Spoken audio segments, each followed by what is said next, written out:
Olá, meus amados, voltamos aqui com a nossa terceira parte de funções inorgânicas, classificação de ácidos e bases, certo?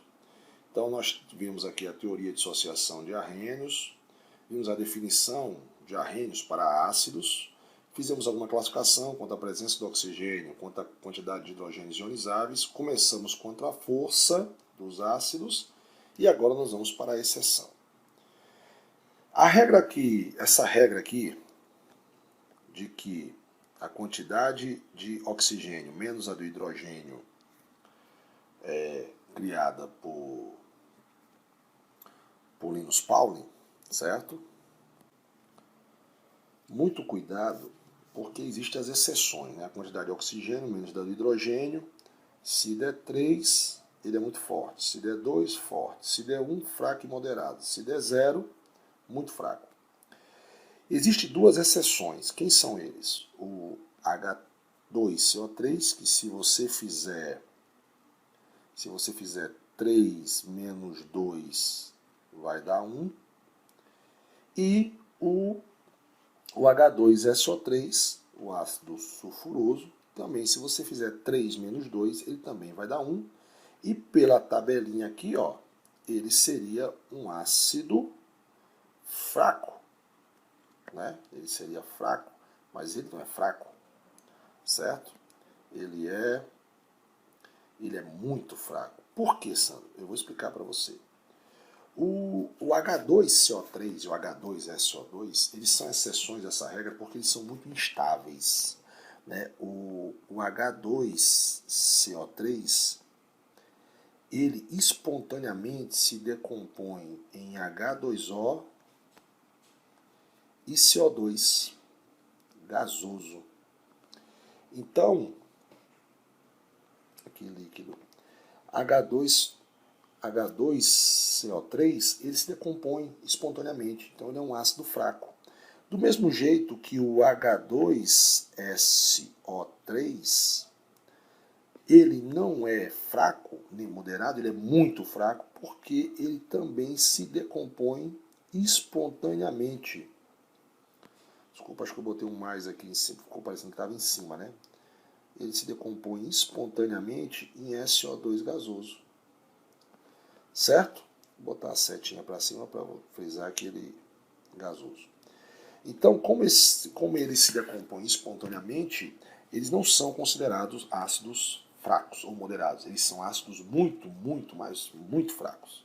Certo? Beleza? Agora, temos duas outras exceções aqui, que é o H3PO2, que obedecem à regrinha de Linus Pauling, certo? Só que você vai sempre lembrar que o H3PO2 ele só ioniza um íon H+, né? 2 continuam na molécula formando um ânion oxigenado. E o H3PO3, né, ioniza 2 íons H+, e um fica na molécula formando um outro ânion oxigenado. Então, na verdade, quando você faz aqui as continhas aqui, né, você faz aqui 2 menos 3, oxe, dá menos 1, Sandrão. Então, ele é um ácido muito fraco, super fraco, mega fraco, arretadamente fraco. Não, velho, não. Né? Porque você vai pegar esse 2 menos, não é 2 menos 3, você vai fazer 2 menos 1. 1, porque ele ioniza um íon H+. Então, na verdade, aqui é 2 menos 1. Um íon H+, que vai dar 1. Então, ele é um ácido fraco ou moderado. E o H3PO3, você não vai fazer 3 menos 3 para dar 0. Né? Sandrão, 3 menos 3 vai dar 0. Então, ele é muito fraco. Né? Não. Você vai fazer 3 menos a quantidade de hidrogênios ionizáveis que ele tem, que é 2, que vai dar 1. Então, ele é um ácido fraco ou moderado, certo? Tá aí a observação do tio Sandro para você não cair nessa, ok? Bora continuar aqui agora. Quanto à volatilidade, né? Volatilidade, você sabe que é a facilidade que o elemento tem de passar do estado líquido para o estado gasoso, certo? Então, os ácidos são tipicamente voláteis, ou seja, é fácil passar para o estado gasoso. Sandrão, quais são as exceções? Existem as exceções, por exemplo, o H2SO4, o H3PO4 e o H3BO3 são os mais importantes.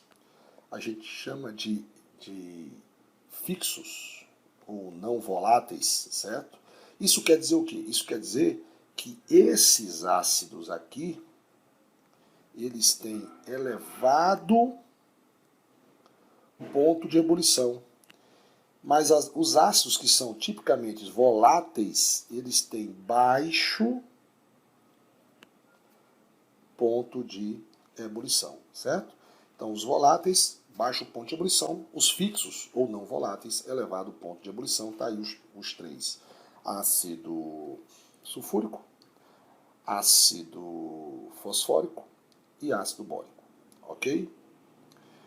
Quanto à estabilidade, a maioria dos ácidos, eles não se decompõem em condições ambientes. Então a estabilidade está relacionada a você se decompor em condições ambientais, certo? Já esses três aqui se decompõem facilmente no meio ambiente. Então, por exemplo, o ácido, os três aqui, a gente já vai colocando o nome aqui, ácido carbônico, ácido sulfuroso e ácido tiosulfúrico.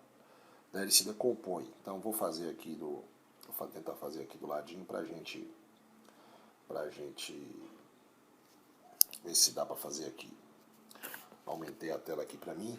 Você não percebe que eu aumento a tela, mas eu aumento a tela ou diminuo para poder escrever, porque eu faço essas aulas no iPad para ficar mais fácil para mim, entendeu? Então vamos lá. E para sua compreensão também.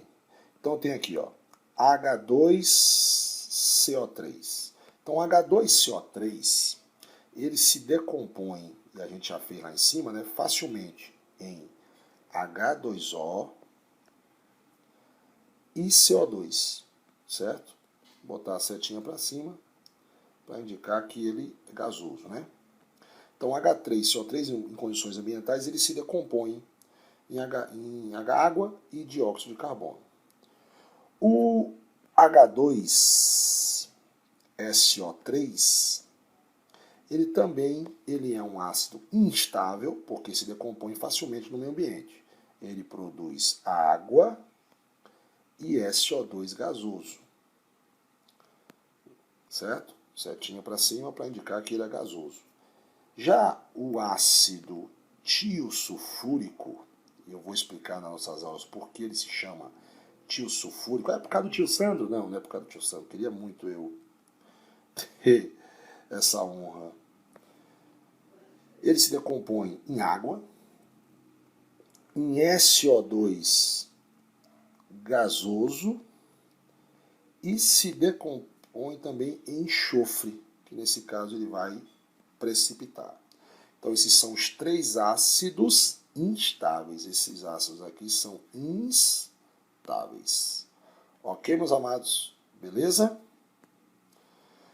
Vamos lá. Essa outra regra aqui é quanto ao número de elementos, certo? Quanto ao número de elementos, é uma regra assim meia boba, mas a gente aparece e tal. Na verdade eu não lembro de ter visto se caiu em questões, né? Mas quando é que eles são binários, né? Quando é que o ácido é binário? Quando ele tem apenas dois elementos químicos. HF, hidrogênio e flúor, H2S, por exemplo, HCl e etc. Teve dois elementos químicos, ele é um ácido binário. Ternário, logicamente, tem três elementos químicos, né? H2SO3,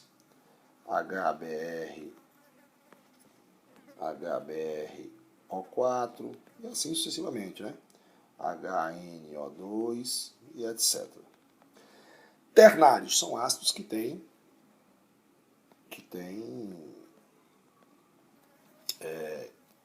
quatro elementos químicos, como o ácido ciânico, outro aqui, o H3, FeCN6, né, que a gente vai aprender o nome dele também, nomenclatura, né? Beleza? Então, ternário. Agora, fórmula estrutural plana de alguns ácidos, certo? Vou parar agora para a gente falar especialmente dessa parte, que é uma parte muito legal.